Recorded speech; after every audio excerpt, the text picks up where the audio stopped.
നല്ല സോഫ്റ്റ് ഇഡ്ഡലിയുടെ ഒരു റെസിപ്പിയാണത്. മാവ് പൊങ്ങാതിരിക്കുക, അതേപോലെ ഇഡ്ഡലി ഉണ്ടാക്കി കഴിഞ്ഞാൽ നല്ല കട്ടിയായിട്ടിരിക്കുക, അങ്ങനെയുള്ളവരൊക്കെ ഈ രീതിക്ക് ഒന്ന് ഉണ്ടാക്കി നോക്കണം. നല്ല സോഫ്റ്റായിട്ട് തന്നെ ഇഡ്ഡലി കിട്ടും. 2 ഗ്ലാസ് അരിയാണ് ഞാൻ വെള്ളത്തിൽ കുതിർത്തെടുത്തിട്ടുള്ളത്. ഇത് ഇഡ്ഡലി റൈസാണ്. അപ്പോൾ അതിൻ്റെ നേർപകുതിയായിട്ട് 1 ഗ്ലാസ് ഉഴുന്നാണ് വെള്ളത്തിലിട്ട് വെച്ചിട്ടുള്ളത്. അപ്പോൾ നിങ്ങൾ ഏത് പാത്രത്തിലാണോ അരി അളന്നെടുക്കുന്നത് അതിൻ്റെ നേർപകുതി ഉഴുന്നിട്ട് കൊടുത്താൽ മതി. പിന്നെ കുറച്ച് അവിൽ കുതിർത്തെടുത്തിട്ടുണ്ട്. അത് വെള്ള ചുവപ്പോ ഏതായാലും കുഴപ്പമൊന്നുമില്ല. അപ്പോൾ അതിനെ കുറച്ച് കുതിർത്തെടുത്തിട്ടുണ്ട്. ഇനി ആദ്യം അരച്ചെടുക്കുന്നത് ഉഴുന്നിനെയാണ്. നന്നായിട്ടൊന്ന് അരച്ചെടുത്തിട്ടുണ്ട്. ഇനി അടുത്തത് അരി അവിലും കൂടി ഇട്ട് കൊടുത്തിട്ടാണ് അരച്ചെടുക്കുന്നത്. അപ്പോൾ നിങ്ങൾ ചെയ്യേണ്ടതെന്ന് പറഞ്ഞാൽ ഇതിലുള്ള വെള്ളം തന്നെ ഒഴിച്ചു കൊടുത്തിട്ട് അങ്ങ് അരച്ചെടുത്താൽ മതി. ഇപ്പോൾ അരി നന്നായിട്ട് അരച്ചെടുത്തിട്ടുണ്ട്. അപ്പോൾ ഇഡ്ഡലിക്ക് ആകുമ്പോൾ ഒത്തിരി അങ്ങോട്ട് സോഫ്റ്റായിട്ട് അരച്ചെടുക്കേണ്ട, ചെറിയൊരു തരിതരിപ്പോട് കൂടി അരച്ചെടുക്കുകയാണെങ്കിൽ അതാണ് നല്ലത്. ഒത്തിരി അങ്ങോട്ട് സോഫ്റ്റായിട്ട് അരച്ചെടുക്കുക എന്ന് പറഞ്ഞാൽ ദോശക്കൊക്കെയാണ് നല്ലത്.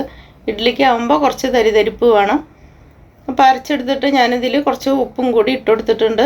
നന്നായിട്ടൊന്ന് മിക്സ് ചെയ്തിട്ട് വയ്ക്കാം. മാവ് നന്നായിട്ട് പൊങ്ങി വന്നിട്ടുണ്ട്. ഇപ്പോൾ തലേ ദിവസം ഞാനത് അരച്ചിട്ട് എടുത്ത് വെച്ചതാണ്. അപ്പോൾ ചൂടായതുകൊണ്ട് നന്നായിട്ട് പൊങ്ങി വന്നിട്ടുണ്ട്. അപ്പോൾ തണുപ്പുള്ള സമയത്തൊക്കെ പൊങ്ങി വരാനായിട്ട് ഭയങ്കര ബുദ്ധിമുട്ടാണ്.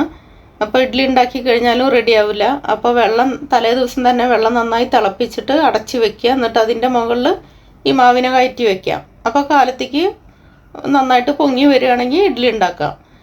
മാവ് നന്നായിട്ട് പൊങ്ങി വന്നിട്ടില്ലെങ്കിൽ ഇഡ്ഡലി ഉണ്ടാക്കി കഴിഞ്ഞാൽ കട്ടിയായിട്ട് തന്നെ ഇരിക്കും. അപ്പോൾ കട്ടിയായിട്ട് ഇരിക്കുന്നതിൻ്റെ ഒരു കാരണം എന്ന് പറഞ്ഞാൽ മാവ് നന്നായിട്ട് പൊങ്ങാത്തത് തന്നെയാണ്. അപ്പോൾ തണുപ്പ് കാലത്തൊക്കെ ഇതേപോലെ നിങ്ങൾ റെഡിയാക്കി എടുക്കുകയാണെങ്കിൽ മാവ് നന്നായിട്ട് പൊങ്ങി വരും. അപ്പോൾ ഇഡ്ഡലി ഉണ്ടാക്കി കഴിഞ്ഞാൽ റെഡിയാവും. പിന്നെ രണ്ടാമത്തെ കാരണം എന്ന് പറഞ്ഞാൽ നമ്മൾ എടുക്കുന്ന അരി പോലെ ഇരിക്കും. ചില അരിയിലൊക്കെ നമ്മൾ ഉണ്ടാക്കി കഴിഞ്ഞാൽ ഇഡ്ഡലി ഇങ്ങനെ ഒട്ടും, ചിലത് ഭയങ്കര കട്ടിയായിട്ടിരിക്കും. അപ്പോൾ ഇഡ്ഡലി റൈസ് തന്നെ വാങ്ങിച്ചിട്ട് നിങ്ങൾ ഉണ്ടാക്കാൻ നോക്കുക. അതേപോലെ കുറച്ച് അവിലും കൂടി ചേർക്കുക. അത് വെള്ള ചുവപ്പോ ഏത് വേണേലും ചേർക്കാം. അപ്പോൾ നല്ല സോഫ്റ്റായിട്ട് തന്നെ ഇഡ്ഡലി കിട്ടും. അപ്പോൾ എല്ലാവരും മസ്റ്റ് ഇതൊന്ന് ട്രൈ ചെയ്ത് നോക്കണം. അതേപോലെ മാവ് നമ്മൾ തലേ ദിവസം അരച്ച് വെച്ചിട്ട് കാലത്ത് എടുക്കുമല്ലോ, അപ്പോൾ ഇങ്ങനെ പൊങ്ങി വന്നിട്ടുണ്ടാവും. അപ്പോൾ നന്നായിട്ടൊന്ന് ഇളക്കി കൊടുക്കുക. ഇളക്കി കൊടുത്തിട്ട് വേണം പാത്രത്തിലേക്ക് ഒഴിച്ചു കൊടുക്കാനായിട്ട്. ആ പദം കൊടുക്കാനും കണ്ട് ഒഴിച്ചു കൊടുക്കരുത്. കുറച്ചൊന്ന് ഇളക്കിയിട്ട് അതിൻ്റെ പദം ഒന്ന് കളയണം. എന്നിട്ട് വേണം ഒഴിച്ചു കൊടുക്കാനായിട്ട്.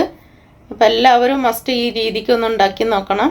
അപ്പോൾ വീഡിയോ ഇഷ്ടപ്പെട്ടാൽ എല്ലാവരും ഒന്ന് ലൈക്ക് ചെയ്യണം, കമൻറ്റ് ചെയ്യണം, ഷെയർ ചെയ്യണം. അതേപോലെ സബ് ചെയ്യാത്തവരുണ്ടെങ്കിൽ അതുകൂടി ഒന്ന് ചെയ്തേക്കണേ.